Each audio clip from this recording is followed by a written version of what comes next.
most analysts had predicted. We've seen some projections that had been initially made sometime in April being revised upwards.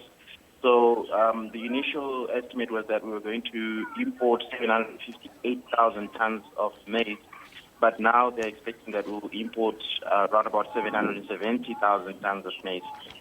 62% of the current projections have already been imported. So the country has already spent an estimated 2.2 billion rand in food imports. Most of that is yellow maize, of course. 700,000 tons will be yellow maize. The white maize is the one that has been projected upwards because your white maize is what you use for human consumption. The yellow maize is the key input in the meat and dairy products. So what we've seen is that from February up until now, prices have increased for white maize have increased by around 65%, and producer prices for yellow maize have increased by around 45% on a year-on-year basis. So obviously these observations and price movements will have some significant implications on food prices eventually.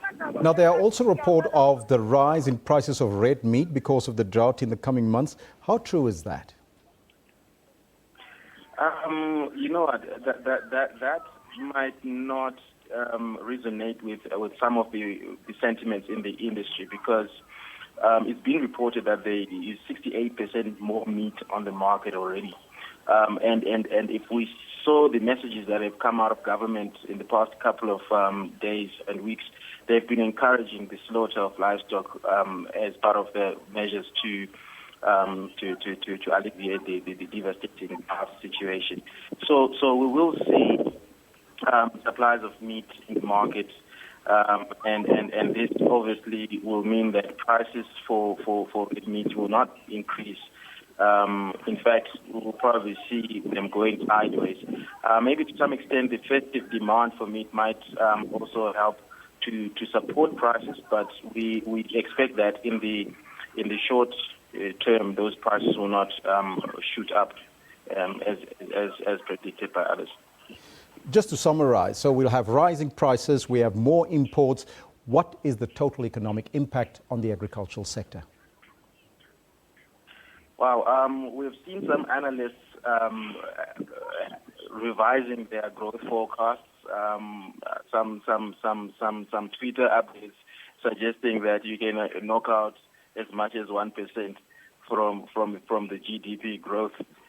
So for those analysts that were predicting a 1.5% growth, you can now expect less than 1% economic growth. But what we see is that the drought does not only have implications on primary production, but it also has significant implications on the secondary food manufacturing industry, which is huge in terms of contribution to overall GDP. So we can expect that some knock-on effects on GDP, which we're not quite sure the extent to which that will impact the overall economy, but we know that it will have some downward effects on growth forecasts. Now, just briefly, Mr. Kapuya, are you in contact with government to assist the sector to alleviate the situation and ensure that we do have food security in some way?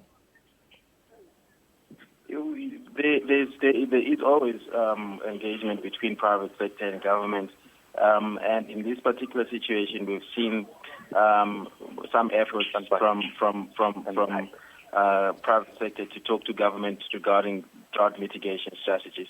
Obviously, there have been some scenarios that have been drawn up to try to see the extent to which the future El Nino effects might have in the next consumption year. But we still wait to see a more robust engagement on the issue. Mr. Pinashe Kapuya, thank you so much for your time. That was the head of international trade and investment at the South African Agricultural Business Chamber.